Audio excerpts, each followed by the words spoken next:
The Indiana Fever beat the Dallas Wings 102-83. This was a highly anticipated game because it marked the first time Caitlin Clark and Paige Bueckers would go up against one another in the WNBA. For 5 years, basketball fans have watched one of the most legendary rivalries unfold: Caitlin Clark versus Paige Bueckers. These two were high school phenoms who chose different paths: Clark to Iowa, Bueckers to UConn. Clark dominated their college matchups, especially in the NCAA tournament. Critics like Geno Auriemma questioned whether Clark could translate her success to the WNBA. Last night, these two finally faced off as pros when the Indiana Fever hosted the Dallas Wings. What followed wasn't just a game. It was Clark making history in a way that only she has ever done twice. If you're excited to hear about the records broken that night, then comment CC Record Breaker. Let's go. Picture this: two teenage basketball prodigies making waves across America, destined to clash for years to come. Caitlin Clark and Paige Bueckers first faced off in high school. Both were top-ranked recruits with contrasting styles and personalities. Clark brought explosive scoring, elite passing, and deep three-point range, while Bueckers showcased smooth efficiency, a sweet mid-range game, and court vision that rivaled Clark's. Reflecting on her early memories of Bueckers, Clark recalled how she's always played with poise and maturity, confident, smooth, and capable of scoring from all three levels. Their college journeys diverged significantly. Bueckers chose the legendary UConn program under Geno Auriemma, joining a dynasty with multiple championships. Clark picked Iowa, a program hungry to prove itself on the biggest stage. This decision set up epic NCAA tournament battles that defined their legacies. Clark's Iowa squad crushed Bueckers' UConn dreams in March Madness. In one iconic performance, Clark dropped 41 points, sending the Huskies home early. She outplayed Bueckers head-to-head, winning 2 of their 3 college matchups. The rivalry became mythic. Analysts and fans picked sides. Some claimed Bueckers was the original Caitlin. Others pointed to Clark's stats and clutch performances. Geno Auriemma was one of Clark's most vocal skeptics. He questioned her shot selection and doubted her WNBA readiness compared to Bueckers. He believed Bueckers' fundamentals would translate better at the pro level. Diana Taurasi also warned Clark was in for a rude awakening, adding that she lacked the skill set to handle the league's physicality. When both players declared for the WNBA, fans anxiously awaited their first professional matchup. Clark held a 2-1 college advantage, but now faced fresh doubts amid a shaky rookie season. ABC picked up the broadcast nationally, knowing this showdown would draw millions.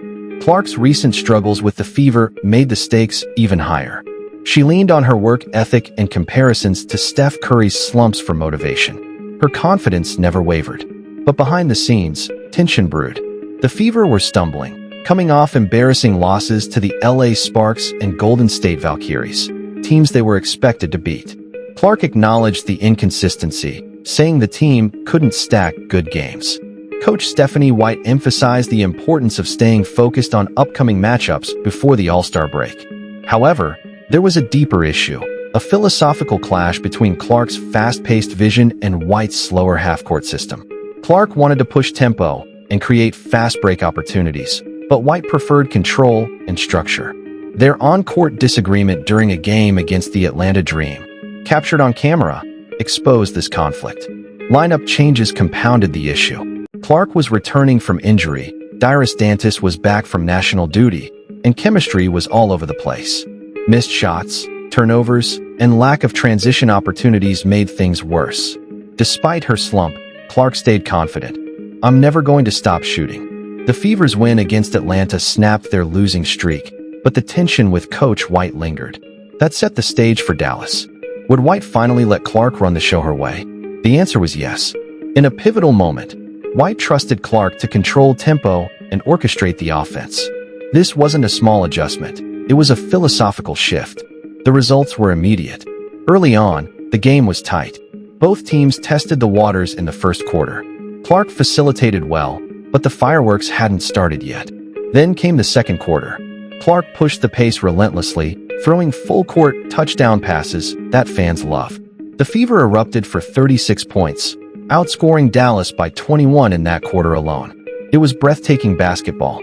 Kelsey Mitchell caught fire, dropping 20 points on 8 of 12 shooting and extending her double-digit scoring streak to 21 games.